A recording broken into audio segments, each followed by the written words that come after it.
We're going old school Italian with Tobie Puttock today. We're going to be making some gnocco fritto. You got to use the hand when you say that, right, Tobes? Gnocco fritto.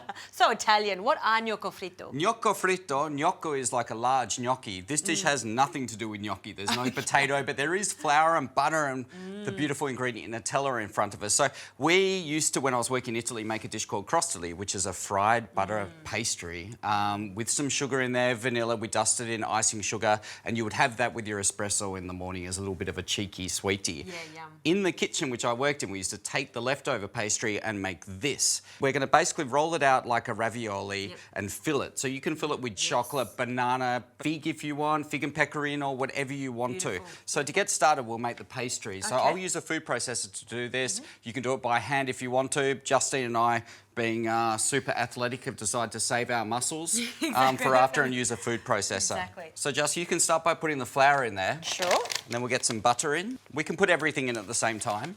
In you go. We're going to get some sparkling water into there as well. Sparkling. Sparkling, a little bit of fizz. Can you pop the milk in there for me? Can do. And we'll go just a little pinch of salt. Salt's very important with pastry. Yep. Oh, what a show. Where'd you get that from? I had I've to been do watching it. too many things on the internet, I think. So we can pop the lid on and give it a good blitz until all that dough comes together into a smooth, consistent ball and pulls away from the side of the processor bowl. Nice one.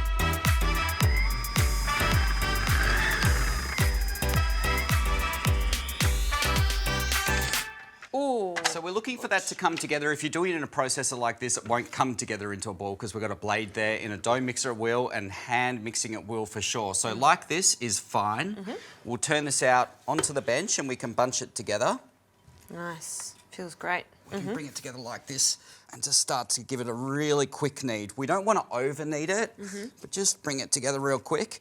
You can give this a bit of a rest for 20 or so minutes covered with cling film in the cool room if you want, or not. You can Or the roll it out fridge straight if away. you don't have a cool room at home. Or the fridge. Do I say that's old habits You're die such a hard? chef, right? Okay, so this is a great consistency. Now we roll this feel out that. with a rolling pin. Great. So we'll get just a little bit of flour. You don't need to go over the top. Sure. And you said we can put this in the fridge. Could I do this the day beforehand and just warm it up a little before I start rolling it out if I've got guests coming over? Yeah, of course. Just make sure you wrap it really, really tightly with plastic so the air doesn't get to it.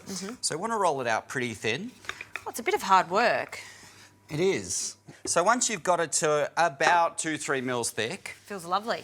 and it's weird, it is soft, but it's strong at the same time. Yeah. So why don't you cut Yes. some little rounds. So we'll use a pastry cutter here, but if you don't have a pastry cutter, you can just cut big squares and fold it over like ravioli. Just like that. They're beautiful. So what do you want to fill these with? Well, I love raspberry jam with everything. So I've got some raspberry jam and we've got some caramel and there's some chocolate spread there too. So I guess whatever you in your pantry, you're saying we can use, right? Of course. Yeah. So to do it, we'll just take a little bit and we can just pop it pretty much in the middle.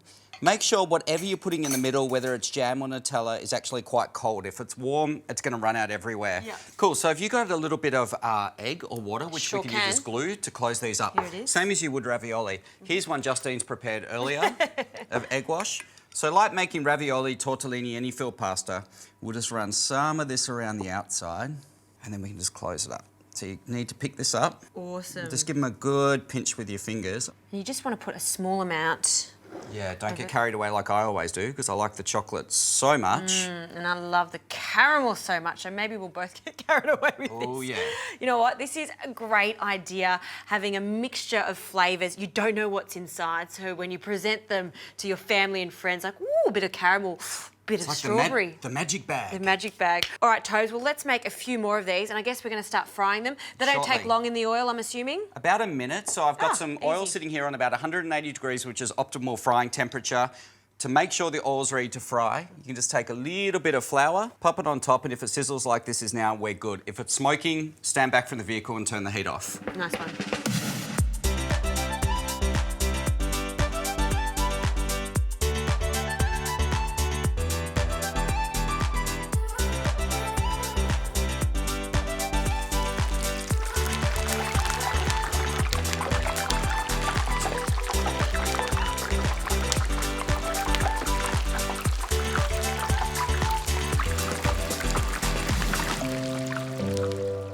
these are golden brown. They've got a little bit blistery from the oil. We've had it. them resting on kitchen paper for a couple of minutes to drain out any excess oil and to let them cool down because they're going to be so hot. Piping hot inside. And they still are. So I just like to get a few of them onto a plate like that. You know, it reminds me of the calzone, that delightful pizza pie. That mezzaluna half moon kind of shape.